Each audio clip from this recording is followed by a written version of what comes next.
Καλησπέρα, εγώ είμαι ο Φίλιππος και σήμερα θα σας δείξω πώς κατασκεύασα το Football Application για την εργασία. Θα ξεκινήσω εξηγώντας την ETL διαδικασία προκειμένου να έχουμε έτοιμη τη βάση μας και τα δεδομένα μας.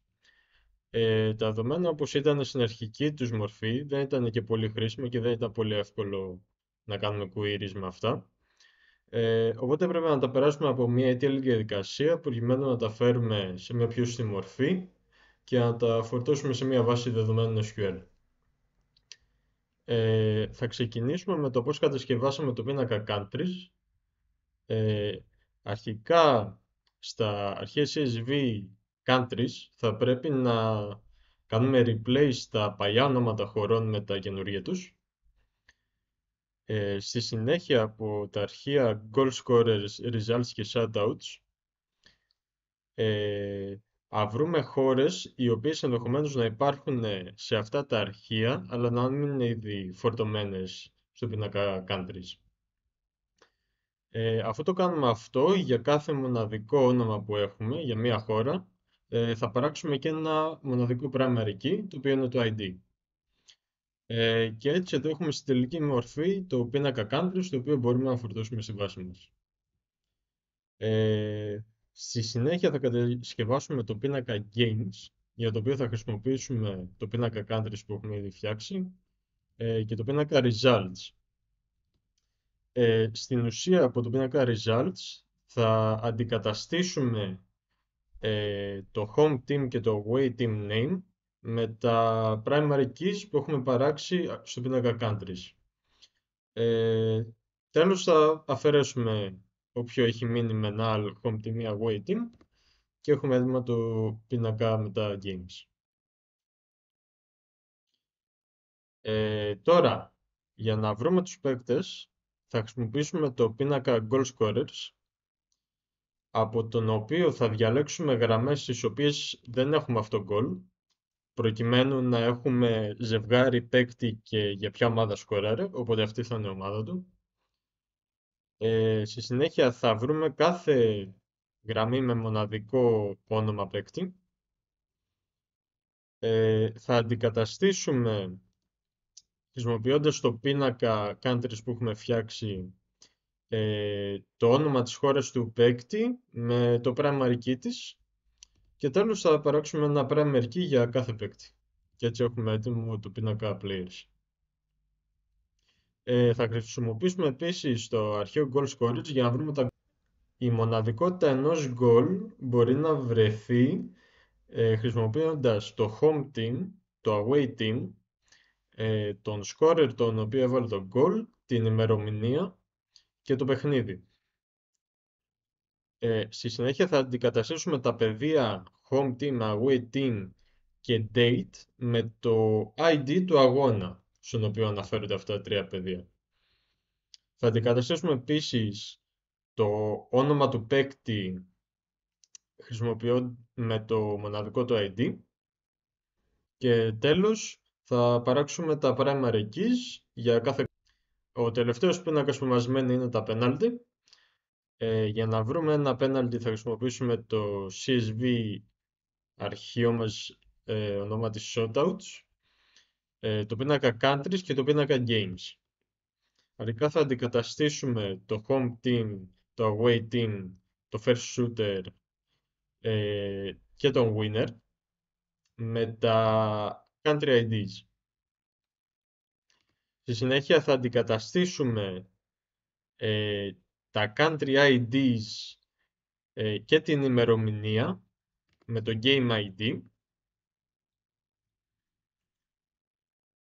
και στη συνέχεια θα παράξουμε ένα primary key για καθένα από τα entry μας και έτσι έχουμε έτοιμο και το πίνακα shoutout για να το φορτώσουμε στη βάση μας. Τώρα θα δούμε πώς τρέχει η ETL διαδικασία. Εδώ πέρα έχουμε το DTL αρχείο προκειμένου να κατασκευάσουμε αυτόματα το σχήμα της βάσης. Οπότε θα το αντιγράψω. Εδώ πέρα είμαστε σε μία Postgres βάση. Θα φτιάξουμε μία βάση, θα την πούμε FootballDB.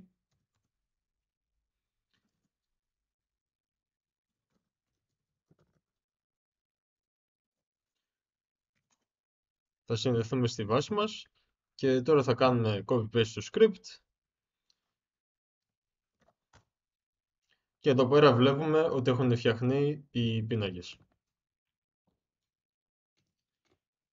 Τώρα, η ίδια διαδικασία γίνεται με ένα Python script.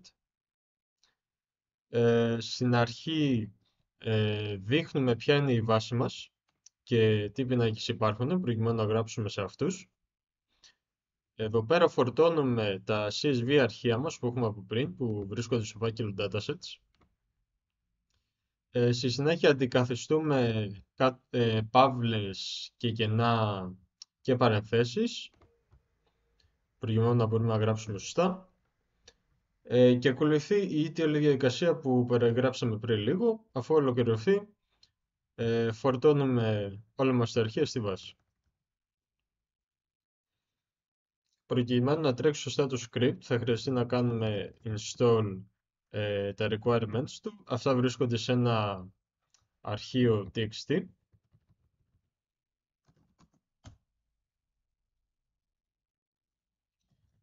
Και τώρα μπορούμε να τρέξουμε το script.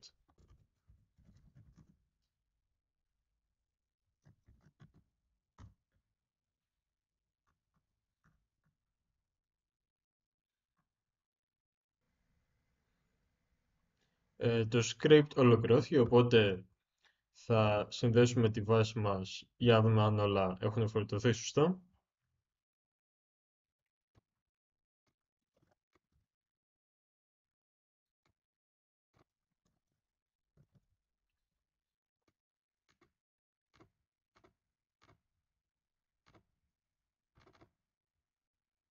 Και εδώ πέρα βλέπουμε ότι έχουν φορτωθεί όλες οι γραμμές για όλους τους πίνακες.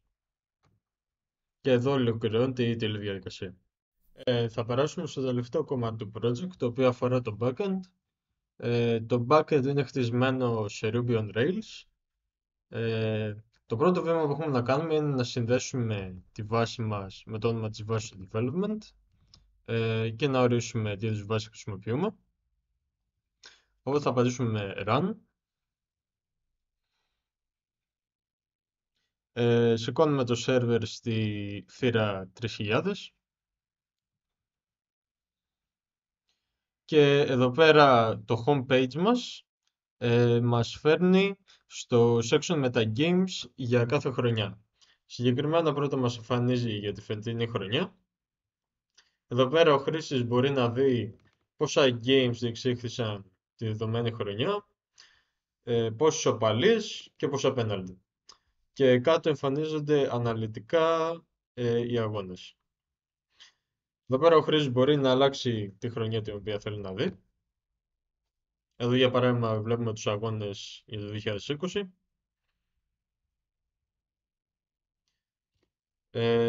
Στη συνέχεια έχουμε τα leaderboards. Στα leaderboards εμφανίζονται στατιστικά τύπου top 10. Εδώ έχουμε τις top 10 χώρες σε κατάταξη με βάση τις νίκες. Και από κάτω ακριβώς έχουμε κάποια scatter plots, όπου στον ψ άξονα έχουμε τις νίκες και στο χ άξονα έχουμε την έκταση της χώρας σε τετραγωνικά χιλιόμετρα. Αντίστοιχα έχουμε ένα scatter plot που στον άξονα ψ έχουμε τις νίκες και στον άξονα χ έχουμε τον πληθυσμό της χώρας. Ταυτόχρονα έχουμε και άλλες μετρικές. Μια άλλη μετρική είναι με ένα function που υπολογίζεται με 3 φορές τις νίκες συν μια φορά τις ισοπαλίες κάθε χώρας. Εδώ έχουμε μια άλλη μετρική, η οποία είναι ο αριθμός των νικών που έχει μια χώρα δια το σύνολο των χωρών το οποίο αγωνίζεται. Τελευταία μετρική είναι το score που είδαμε πιο πάνω, δια τον αριθμό των ετών στον οποίο αγωνίζεται η χώρα.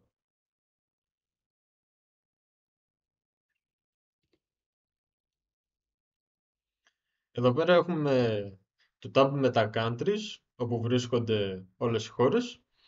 Ο χρήστης, αν θέλει, μπορεί να αναζητήσει χώρες, για παράδειγμα την Πορτογαλία, και θα του εμφανιστούν εδώ αποτελέσματα.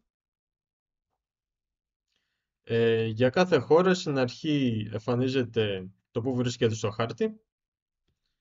Συνέχεια βλέπουμε το όνομά της, τα χρόνια τα οποία αγωνίζεται, το Global Score 3W συν που είδαμε πριν, πόσους αγώνες, πόσες νίκες, πόσες ήττες και πόσες οπαλίες έχει και πόσους παίκτες έχει συνολικά σε όλα τα χρόνια. Στη συνέχεια έχουμε bar charts για όλα τα παιχνίδια home και away της χώρας. Εδώ πέρα έχουμε ένα line chart όπου απεικονίζονται στατιστικά ανά έτος. Με πράσινο φαίνονται οι νίκες, με κόκκινο φαίνονται οι ήττες και με μπλε φαίνονται οι ισοπαλίες. Και ο χρήστης αν θέλει μπορεί να δει πολλαπλά lines μαζί. Στη συνέχεια έχουμε στατιστικά μόνο ως home και μόνο ως away. Και στο τέλος βρίσκεται ένα φίλτρο όπου ο χρήστης μπορεί να δει αγώνες για τη χώρα σε συγκεκριμένα time sections. Π.χ. από το 1950 μέχρι το 2000 ο χρήστης μπορεί να δει όλους τους αγώνες στους οποίους έχει παίξει η Πορτογαλία.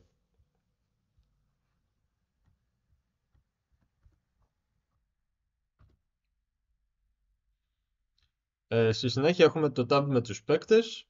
Αντίστοιχα πάλι ο χρήστης μπορεί να αναζητήσει κάποιο συγκεκριμένο παίκτη ανάλογα με το όνομά του.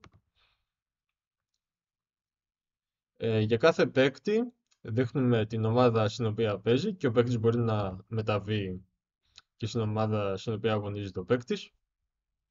Εδώ πέρα βλέπουμε το activity του παίκτη, δηλαδή για ποια αιτή ήταν ενεργός.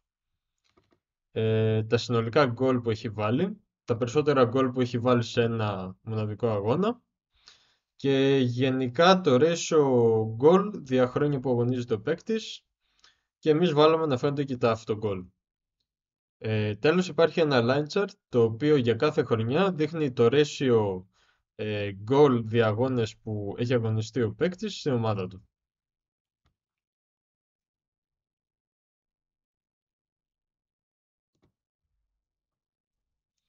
Το τελευταίο section είναι το section με όλους τους αγώνες που υπάρχουν στη βάση μας και ο χρήστης μπορεί να κάνει browse το κάθε αγώνα που υπάρχει στη βάση.